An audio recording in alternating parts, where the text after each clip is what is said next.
Donald ট্রাম্পের শান্তি মঞ্চ নাকি সম্রাট ট্রাম্পের খাস দরবার, এই শিরোনামে আজকে আমাদের বিশেষ প্রতিবেদন। প্রতিদিনের মতো আজকের প্রতিবেদন উপস্থাপন করছি আমি জাকির হোসেন শেখ, আর ক্যামেরায় রুবিনা খাতুন। ডোনাল্ড ট্রাম্পের শান্তি মঞ্চ নাকি সম্রাট ট্রাম্পের খাস দরবার, বলতেই হয়। ডোনাল্ড ট্রাম্পের সঙ্গে আগে যারা ব্যবসা করতে গিয়েছেন তাদের মতো জাতিসংঘও এখন এক পরিচিত কৌশলের শিকার। সেই কৌশল হলো ঘোড়া দেখিয়ে গাধা বিক্রি করা বা গাধা ধরিয়ে দেওয়া। জাতিসংঘ ভেবেছিল তারা গাজা সংকট ঘিরে একটা শান্তি উদ্যোগে সায় দিচ্ছে, কিন্তু বাস্তবে তাদের সামনে হাজির হয়েছে ডোনাল্ড ট্রাম্পের একছত্র নিয়ন্ত্রণের অধীন অর্থের বিনিময়ে সদস্যপদ দেওয়া একটা ক্লাব, যার লক্ষ্য হচ্ছে জাতিসংঘকে পাশ কাটিয়ে বৈশ্বিক শাসনের নতুন একটা কাঠামো দাঁড় করানো। এক কথায় এটা ডোনাল্ড ট্রাম্পের মার-এ-লাগো দরবারের বৈশ্বিক সংস্করণ। গত নভেম্বরে জাতিসংঘ নিরাপত্তা পরিষদের প্রস্তাব 2803 পাশ হয়েছে 13-0 ভোটে। রাশিয়া এবং চীন ভোটদানে বিরত ছিল। এই প্রস্তাবের উদ্দেশ্য ছিল ডোনাল্ড ট্রাম্পের মধ্যস্থতায় গাজায় একটা যুদ্ধবিরতিকে জাতিসংঘের আনুষ্ঠানিক স্বীকৃতি দেওয়া। 18 নভেম্বর ভোটের আগে আলোচনা এবং প্রস্তাবের ভাষা সবই ছিল গাজা সংকটকে কেন্দ্র করে। কিন্তু এখন সামনে আসছে ভিন্ন বাস্তবতা। গাজাকে 2 বছরের জন্য একটা ডোনাল্ড ট্রাম্প নিয়ন্ত্রিত বোর্ডের হাতে তুলে দেওয়ার এই ধারণা জাতিসংঘের মৌলিক নীতির সঙ্গে সরাসরি সাংঘর্ষিক। আত্মনিয়ন্ত্রণের অধিকার, জাতীয় সার্বভৌমত্ব এবং উপনিবেশ বিরোধিতার মতো নীতির সঙ্গে এর কোনো সামঞ্জস্য নেই। উপরন্তু আধুনিক ইতিহাসে জাতিসংঘের কোনো শান্তিরক্ষা প্রস্তাব এতটা অস্পষ্ট আগে কখনো ছিল না। তারপরও আরব বিশ্ব এবং ইউরোপীয় দেশগুলো এই প্রস্তাবটার পক্ষে ভোট দিয়েছে, কারণ ভাষায় অন্তত ভবিষ্যৎ সার্বভৌম ফিলিস্তিনি রাষ্ট্রের কথা উল্লেখ ছিল তাতে, যদিও তা ছিল মূলত প্রতীকী। কূটনীতিকদের যুক্তি ছিল ডোনাল্ড ট্রাম্পকে গাজা প্রশ্নে যুক্ত রাখার এটাই সবচেয়ে বাস্তবসম্মত উপায়। কিন্তু মাত্র 2 মাসের মধ্যেই সেই আশার ভিত্তি ভেঙে চুরমার হয়ে গিয়েছে। জাতীয় রাজধানীগুলোতে পাঠানো বোর্ড অফ পিসের চার্টার বা সনদে গাজার নাম পর্যন্ত নেই, ভাবতে পারেন। সেখানে বোর্ডকে একটা স্থায়ী বৈশ্বিক কাঠামো হিসেবে তুলে ধরা হয়েছে, যার কাজ হবে বিশ্বজুড়ে শান্তি এবং সুশাসন প্রতিষ্ঠা। বলা হয়েছে এটা হবে বাস্তববাদী, ফলাফলমুখী এবং এমন একটা প্রতিষ্ঠান যা ব্যর্থ হয়ে যাওয়া পদ্ধতি এবং প্রতিষ্ঠান থেকে বেরিয়ে আসতে পারবে। সনদে কোথাও বলা হয়নি এই ব্যর্থ প্রতিষ্ঠান আসলে কোনগুলো, কিন্তু ইঙ্গিতটা স্পষ্ট, সেটা সরাসরি জাতিসংঘের দিকেই ছোঁড়া হয়েছে। ডোনাল্ড ট্রাম্পের এই সনদের পুরো নথির বড় অংশ জুড়ে আছে ক্লাবের নিয়ম কানুন। সেখানে চেয়ারম্যান ডোনাল্ড ট্রাম্প সর্বময় ক্ষমতার অধিকারী। তিনিই সদস্য নির্বাচন করবেন, তিনিই বরখাস্ত করবেন, তিনিই ঠিক করবেন বোর্ড কখন বসবে এবং কি নিয়ে আলোচনা হবে। এমনকি এককভাবে সিদ্ধান্ত বা এককভাবে প্রস্তাব জারি করার ক্ষমতাও একমাত্র তাঁর।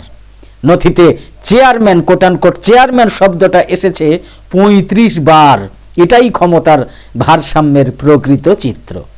অন্য সদস্যদের অবস্থান অনিশ্চিত, যদি না তারা $1 বিলিয়ন নগদ দিয়ে আজীবন সদস্যপদ কিনে নেয়। তাতেও ট্রাম্প চাইলে কাউকে বাদ দিতে পারবেন না, এমন কোনো নিশ্চয়তা কিন্তু নেই। এত কিছুর পরেও জাতিসংঘ নিরাপত্তা পরিষদের 5 স্থায়ী সদস্যের বৈষম্যমূলক কাঠামো দীর্ঘদিন ধরে সমালোচিত, এবং আমেরিকা, বিশেষ করে রাশিয়া এবং আমেরিকার ভেটো ক্ষমতার অপব্যবহার নিরাপত্তা পরিষদকে কার্যত অচল করে রেখেছে। কিন্তু বোর্ড অফ পিস এই বৈষম্য দূর তো করেই না, বরং আরও নগ্ন এক ব্যবস্থা দাঁড় করায়, যেখানে সদস্য পদের স্থায়িত্ব কিনতে হয় টাকা দিয়ে, অর্থ দিয়ে, আর ডোনাল্ড ট্রাম্প একাই সর্বময় ভেটোর অধিকারী। বোঝো ঠেলা। বাস্তবে গাজার বোর্ডের কাঠামো শিগগির কার্যকর হবে বলেও মনে হয় না, কারণ ইসরায়েল সরকার যুদ্ধবিরতির দ্বিতীয় ধাপের যে কোনো পদক্ষেপের বিরোধিতা করছে। যে ধাপে ফিলিস্তিনি শাসন গাজায় ফিরতে পারে বা অন্য কোনো দেশ ভূমিকা পেতে পারে, উদাহরণ হিসাবে আইএসএফে তুরস্ক বা কাতারের অংশগ্রহণও তারা নাকচ করতে চায়। চার্টারে গাজার উল্লেখ না থাকলেও বোর্ডের অধীনে থাকবে একটা সাধারণ নির্বাহী বোর্ড, একটা গাজা নির্বাহী বোর্ড এবং গাজার প্রশাসনের জন্য একটা জাতীয় কমিটি। এই কাঠামোর সর্বনিম্ন স্তরেই রয়েছে কেবল ফিলিস্তিনিদের অংশগ্রহণের সুযোগ। পাশাপাশি থাকবে একটা আন্তর্জাতিক স্থিতিশীলতা বাহিনী, যাকে আইএসএফ বলে আর কি, যার তত্ত্বাবধানে থাকবেন একজন মার্কিন মেজর জেনারেল, অন্য কোনো দেশের নয়। তাত্ত্বিকভাবে এই কাঠামো যুদ্ধবিরতি কার্যকর এবং পুনর্গঠনের সুযোগ দিতে পারে, কিন্তু বাস্তবে এর লক্ষ্য হচ্ছে জাতিসংঘের ঐতিহ্যগত সংস্থাগুলোকে সরিয়ে দিয়ে যুদ্ধ পরবর্তী অঞ্চলগুলোতে লাভ ভিত্তিক বেসরকারি উদ্যোগ বসানো। বিশেষজ্ঞরা এমনটা হবে বলেই মনে করছেন। গাজায় বোর্ডের প্রস্তাবিত হাই রিপ্রেজেন্টেটিভ নিকোলাই ম্লাদেনভ একজন অভিজ্ঞ জাতিসংঘ কূটনীতিক, কিন্তু স্টিভ উইটকফ, জ্যারেড কুশনার সহ বিভিন্ন বিলিয়নিয়র এবং ব্যবসায়ী গোষ্ঠীর চাপে তার পক্ষে জাতিসংঘের কেন্দ্রীয় ভূমিকা ধরে রাখা কঠিন হবে। বাস্তবে গাজার বোর্ডের কাঠামো শিগগির কার্যকর হবে বলেও মনে হয় না, কারণ ইসরায়েল সরকার যুদ্ধবিরতির দ্বিতীয় ধাপের যে কোনো পদক্ষেপের বিরোধিতা করছে। যে ধাপে ফিলিস্তিনি শাসন গাজায় ফিরতে পারে বা যে ধাপে অন্য কোনো দেশ ভূমিকা পেতে পারে, উদাহরণ হিসাবে আইএসএফে তুরস্ক বা কাতারের অংশগ্রহণও তারা নাকচ করতে চায়। এই ঝুলে থাকা অবস্থা ইসরায়েলের জন্য তো সুবিধাজনক।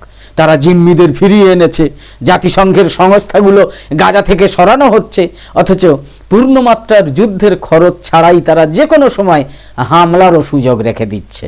কিন্তু 20 লাখের বেশি ফিলিস্তিনির জন্য এটা এক অসহনীয় নরক যন্ত্রণা। তো তাদের সামনে এখনো অবিরাম বোমাবর্ষণের আশঙ্কা রয়েছে এবং খোলা আকাশের নিচে বা অস্থায়ী তাঁবুতে রয়েছে তাদের জীবনযাপন।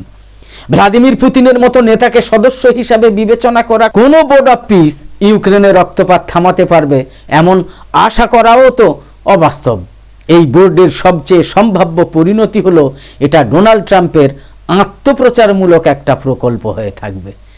যাই হোক, একদম শেষে বলি, আমাদের আজকের এই ভিডিওর বিষয়বস্তু ভালো লেগে থাকলে ইউটিউবে নোটিফিকেশান পেতে সাবস্ক্রাইব করে পাশের বেল আইকন অন করে রাখুন, আর ফেসবুকে ফলো করে আমাদের আরও নতুন নতুন ভিডিও বানাতে এবং লাইভ সম্প্রচারে উৎসাহিত করতে লাইক, কমেন্ট এবং বেশি বেশি শেয়ার করে সঙ্গে থাকুন। তো আপাতত শেষ করছি। কামনা করি সকলে সবসময় খুব ভালো এবং সুস্থ থাকুন, সাবধানে থাকুন। ধন্যবাদ।